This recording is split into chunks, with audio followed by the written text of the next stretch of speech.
أعوذ بالله من الشيطان الرجيم بسم الله الرحمن الرحيم ولما بلغ أشده آتيناه حكما وعلما وكذلك نجزي المحسنين.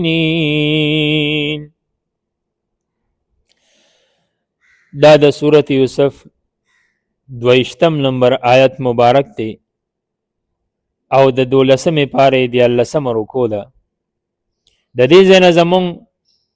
په سورة یوسف کې 9 نمبر درس دی. د آیتونو مبارکه او ترجمه داسې ده: ولما بلغ، هر کله چې ورسېدو یوسف علیه السلام اشده، قوت د ځوانۍ خپلې ته، آتیناه، مونږ ورکو یوسف علیه السلام ته حکما، حکم پویا، حکمت، و علما و علم، وکذالک هم دارنګې نجزی المحسنین، مونږ جزا ورکو نیکو کارو ته. وراودته التي، او مطالبه وکړه د یوسف علیه السلام نه، التي هغه بیبي، هو فی بیتها، چې دا یوسف علیه السلام فی بیتها د هغې په کور کې و، عن نفسه د نفس د یوسف علیه السلام نه، وغلقت الابواب، او بندې کړې وې دروازې، وقالت، او وی دغې بیبي یوسف علیه السلام ته، هیت لک، راشه تا ته ویم راشه. قال، نو یوسف علیه السلام او فرمایل، معاذ الله، اعوذ معاذ الله، زه پناه نیسم په الله باندې، یعنې ای الله ته مې اخلاص کړي، انه بشک الله تعالی ربي زما رب دی، احسن مسوایا، خیسته کړي دا زما ټکانه، انه شان دا دی، لا یفلح الظالمون، ناکامیابی کی ظالمان، ولقد همت به،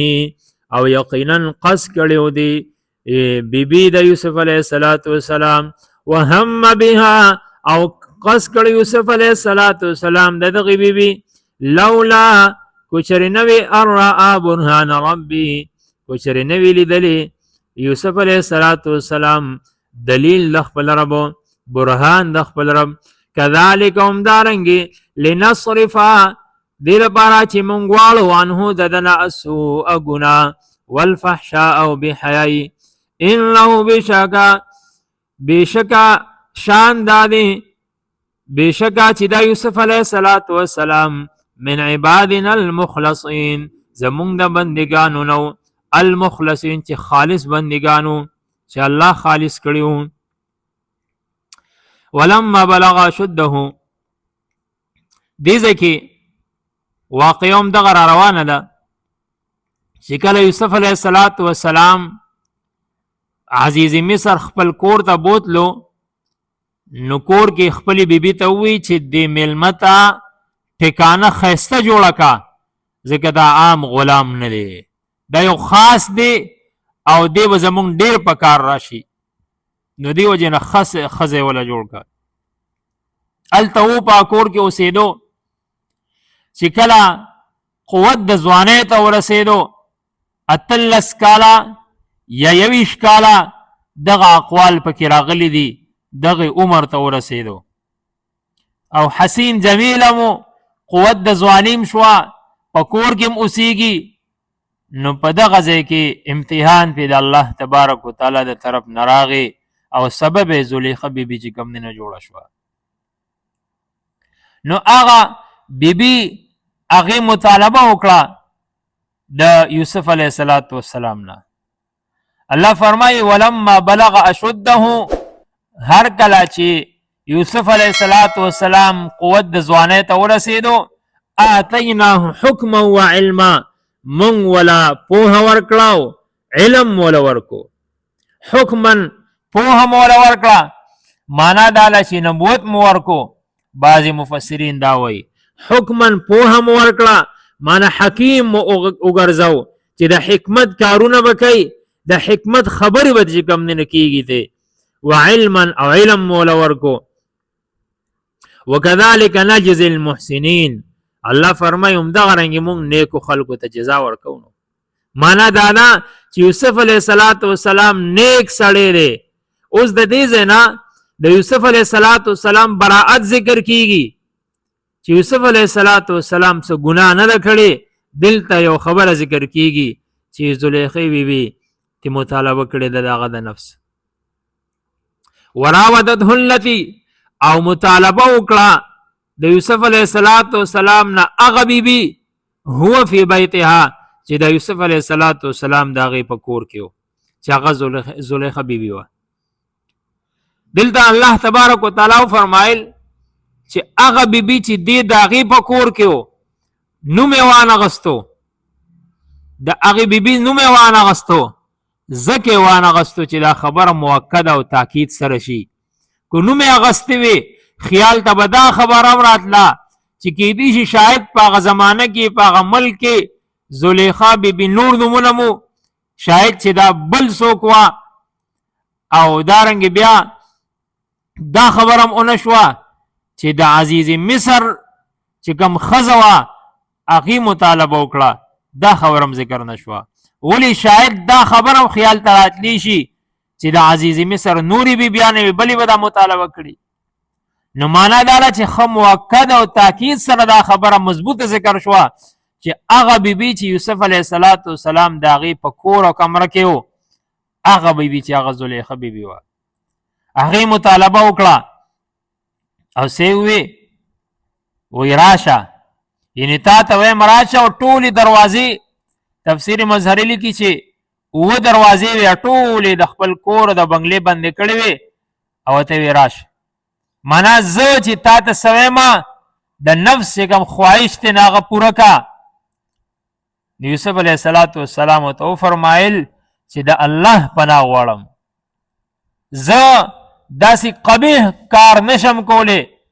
دا ګناه نشم کولی، زه ولې چې کوم نه درشم. او بیا انه بیشک الله تعالی ربی زما رب دی احسن مسوایا زما ټکانه خیسته کړه. نو معنا دا شو چې الله را سره احسان وکړو، هغه د کوی نه رالم د غلامۍ نه د جون نه رالم دې ځای ته، کو غلام تاسو واغستم خو د غلام په نظر راته نه ګورئ، دا د الله د زما رب په ما باندې احسان دی. نو زه د هغه احسان بدله کې ګناه وکړم پکار ده چې زه شکریه ادا کړم. زمونږ سره الله احسان وکړي، د پیغمبرانو خبرې ته ګوره، مونږ سره الله احسان وکړي، بچی راله راکړي، مال راله راکړي، د بچي واده د رور واده په کور کې خوشحالي راشي. نو په دغه وخت کې زمونږ بیا څه حالي، مونږ بیا شیطان رضا کوو که الله رضا کوو؟ چې الله را سره احسان وکړو نو د احسان بدله کې مونږ ګناهونه شروع کړو، مونږ هغه خپل خوشحالی هغه نعمتونه د الله هغه مونږ په ګناه سره بدل کو او مونږ نور قصې شروع کو. رسم و رواج او ډنګ ډونګ او غوبل دا زمونږ چې کوم دی په خوشحالو کې نعمتونو په وخت کې. نو معنا دا ده چې په دغه وخت کې الله رضا کول پکار دی چې الله تا ما باندې احسان وکړو، زه دومره د دې خبرې جوګه نه وم چې زما کره خوشحالي راله، ما کره بچی پیدا شو، ما کره واده راغی، ما کره نور داسې نعمتونه د ستا د خوا نه راله، الله تا زه یاد کړم په خوشحالو کې، الله زه به ستا یادوم، شکریه به ادا کوم. نو مونږ شکریې په ځای باندې ګناهونه شروع کړو. مونږ بیا آی وخت کې سترګې پټي، د نارینو سترګې پټي، د زنانو هم پټي، د هلکانو هم پټي، مونږ بیا نورې قصې شروع کړو. او د انبیاو دا شیوه وه چې هغه فرمایي چې ما باندې الله احسان کړی دی، مال خوشحالي راکړه، مال ښکلي کور راکړو، ښکلي ځای راکړو، زه به د خپل رب چې کوم دی نو منونکی جوړېږم. نو انه ربي احسن مسوایا. او یا د رب نه مراد چې کوم دی نو دغه عزیز مصر دی چې ربي معنا زما مالک دی، زه اغستی مزه د هغه غلام یم. نو هغه مالک چې زه غلام ګرځېدلی ما، نو هغه مالک زما سره احسان وکړو، د غلامۍ په نظر راته نه ګوري، ما ته د خپل کور د بنده په نظر باندې ګوري. نو زه بیا د هغې مالک سره ولې نمک حرامي وکړم، ولې د هغه نه غلا وکړم، ولې د هغه عزت چې کوم دی خراب کړم، ولې د هغه سره خیانت وکړم. دا هم زمونږ په خلکو کې اکثر کاری یو سړی ته کور ته دن کی یو سړی ته باندې اعتماد کی د مال په اعتبار د عزت په اعتبار نور ته باندې اعتماد کی او هغه اعتماد دغه سړی خراب کی دن نور کیسې شروع کی مال تغل شي عزت تغل شي نو دا د سړی باندې احسان کو دا احسان بدله کې دا خبره خونه داغه د هر یو شیز د حفاظت ذمہوار تشوي نو ولې دا کار کوي د انبیاء د طریقه نه نو یوسف علیہ السلام او فرمایل چې زما مالک ما سر احسان کړی دی زه د هغه بدله کې ولې دا کار وکم زه د الله پناه غواړم او بیا ورپسې فرمای انه لا يفلح الظالمون شان دالي چې ظالمان نه کامیابیږي معنا دا ظلم دی که د الله د نعمت ورکړی شي په مقابل کې د الله نه فرمانی کې یا د احسان چا د سره کړی دی داغه خلاف ته بیا چې کوم نه نوري قصې کې داغه حفاظت نه کې داغه سره غل جوړیږي ډاکه داغه پار ساچه نو پوښ چې ظالم ګرځي دی او الله وی ظالمان چې کوم نه کامیابیږي د دې وجه نه زدا سے نشم کولی ظالم نشم ګرځي دی اوس بس الله فرمای ولقد همت به او یقینا قص کړو د زلیخی بیبي د یوسف علیه السلام وهم بها او قسم کړو یوسف علیه السلام د زلیخی بیبي دی ځکه ګورم مخکنه الله فرمایل چې ګوره داسې خبره ده یوسف علیه السلام وی خو دې ځکه بس خلکو خبره جوړه کړې ده چې زلیخی بیبي هم قص کړو یوسف علیه السلام هم قص کړو خو خبره دې ته نه ګوري چې داسې معنا د ګناه اراده به یوسف علیه السلام باندې ورچي او دا ډیره عظیمه خبره ده چې د پیغمبر په حق کې تداسي لوی خبرو کې خپل خلو چته کې خپل قلم اوچت کې دغه قلم نه مات شي دغه خلا دغه جبه دې چاړای شي چې انبیاء پس خبرې کوي دغه باندې لعنت چې کم نه ورول شي چې د انبیاء متعلق داسې سوچ ساتي داسې خیال ساتي هغه خیال په ذهن کې ساتي یې خلکو ته بیان کوي یې خلکو ته په کتاب کې لیکل کوي نو معنا دا چې دا خبره نه ده د عبارت باندې داغي په مطلب باندې پوېږي نه مفسرین په خبره باندې ځان نه پوهه کوي چې دلته دیسه ولقد همت به زلیخی بی قص کړو د یوسف علیه السلام متعلق د ګناه چې زما سره ګناه وکا زما نفس داغي خواهش پورا کا وهم بها او یوسف علیه السلام هم قص کړو خدا قصدونه جدا جدا اراده جدا جدا وا د زلیخی بی اراده د ګناه وا او د یوسف علیه السلام اراده ځان د بچ کولو وا چې داغي نه ځان بچ کی او ګوره دا اراده زکه ځان للا چې ته چې دا د کم ځای معلومه کړه چې اراده جدا ده دا د دې ټکی نه معلومیږي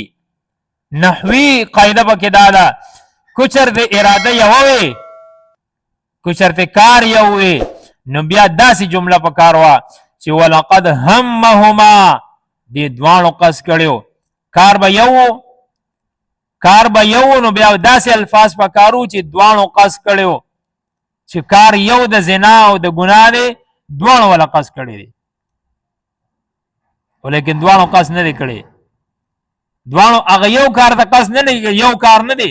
ځکه الله دو فعل ذکر کوي همت او همه جدا جدا کارونه دي زلیخی بیبي قصد د یو کار کړی دی او یوسف علیه السلام د بل کړی دی لکه مثال بل ومکروا ومکر الله دلته ګوره دواړه مکر دی چلی حیللا الله کافرانو مکر کوي او الله زم کوم اوس د کافرانو مکر ځان لدی د الله مکر ځان لدی معنا دا چې دواړه فعلونه الله جدا جدا ذکر کوي دا نه چې الله خپل فعل کې شریک آ ذکر کوي دا نه معنا د الله حیلا تدبیر ځان له یو شان لري د کافرانو ځان له شان لري ځکه الله جدا جدا فعلونه ذکر کوي نو دلته هم داسې ده چې دا ځان له فعل ځان له جمله ځان له چې کوم نه لفظ ذکر شو نو مطلب دا چې کارونه جدا دي قصد او اراده جدا ده چې دې زلیخی بیبي د قصد ګناو کو او یوسف علیه السلام قصد بچ کېدو کو او سو په گداوی چې وهم بها قصد او کو یوسف علیه السلام د زلیخی بیبي د وهلو هغه وته د ګناه وي او یوسف علیه السلام وهله. والله فرمای لولا ان را برهان ربي، کو چرې د الله دلیل او برهان نه وی لیدل واله، د الله دلیل او برهان نه وی لیدل وهله چې زلیخی بی بی وته چې راشه یوسف علیه السلام پر باندې کول. خو الله منع کو دغه دی کی چې ګوره ته دا اراده ونه کی، دا کار باندې عملونه کی، ولې که دا دی وکړو دا ګوري زنانه ده، بیا و سبا وای چې ما نه مطالبه کول نو ما خبره نه منله زه والم نه، الله دغه کار نه منع کو. دارنګي څوک یعقوب علیه السلام ته چې کوم نه راغی او ته وی چې ګوره دا کار مکوه وال مکوه، نو دیو جن الله تبارک وتعالى بچ کو. او بل داغه نه مخکم دا چې دا اراده لانه شوی، مفسرین فرمای کټ کې ملاستی بر یا آیات چې کوم نه ذکر شو او هغه ته ولیکل شو چې ولا تقربوا الزنا انه كان فاحشه ومقتا وساء سبيلا، دا چې کوم نه مکوا معنا دیتا نزدیکی غم مدایو قبیح چې کوم نه کار دی. نو معنا دا شو چې خبره دا دی کې ذکر شو چې د یوسف علی السلام قصد دا جدا قصدو. كذلك هم دارنګي لنصرف عنه السوء، لنصرف چې مونږ واړو عنه دنه ګناه والفحشاء وبهي. دې ځکه بلم پته لګی د دې نه یو دا ده چې هغه خبره. دویم نمبر دا ده چې الله فرمایي چې مونږ دنه ګناه واړو، معنا ګناه دغه کې پرته ده، دواعی د ګناه موجود شوی دي، دروازې بند دي، زلیخی بی بی ارس تیار کړی دي، ګناه ارس موجود ده، الله ګناه پرته ده، مونږ دې دغه ګناه نه اړو. دا نه چې دې د ګناه نه اړو، دې ګناه پس نه دی روان، ګناه د بس را روانه ده، ګناه کو د بس را روانه دا نه کو دې ګناه پس روانه. الله فرمای مونږ دې اړو، نه نه هغه ګناه د بس را روانه چې مونږ ته واړو. دا سی جمله الله ذکر کړی ده، معنا دا اړو اراده نه کړی ګناه د بس راتله. او بل الله ذکر کوي انه بشکا دا یوسف علیہ السلام من عبادنا المخلصین، زمونږ د هغه بندګانو نو چې خالص کړي شوی وو. ګوره خبره دا ده مخلص دی کې فرق دی. مخلص د لام زیر شي نو مخلص معنا اخلاص کون کې چې یو سړی مسلمان یا غزان کې اخلاص راولي، یو مخلص اخلاص ورکړي شوی معنا یوسف علیہ السلام زمونږ د هغه بندګانو نو چې اخلاص پکې الله چولیو، نو چې الله له طرف نه دی خالص شوی او اخلاص والو نه بیا بس ګناو کی. نو معنا دې ځکه چې کوم نه خبره. او بل خبره دا چې د الله خبر امراله د قران نه دغه ثابت شو او الله مخکې هم دغه ذکر کړه چې ګوره بیبي اراده کړی و، بیبي مطالبه کړی و. او بل خبره ده الله فرمایي چې مونږ له پوم ور کړی و. او بل پکې دام د چې د شیطان گواهیم پکې موجود ده. شیطان دا نه وای یا الله زب ټول بندگان ستا بلار کوم خو الا عبادک منهم المخلصین، چې کوم خالص مؤمنان دي هغه وګوري بچی زمانہ. نو ګناه خو د شیطان په لمس کیږي، نو شیطان وې داسې خلق زمانہ بچته نه بیا بسنګ ګناو کی. نو معنا دا شو چې یوسف علیه السلام نه ګناه کړی و نه د ګناه اراده کړی و، بلکې اراده ځان د بچاو کړی و. الله تبارک وتعالى دې آیاتونو مبارکاو کې دغه خبرې ذکر وکړو او نور به ان شاء الله بیا آینده درسونو کې وایو. واخر دعوانا الحمد لله رب العالمین.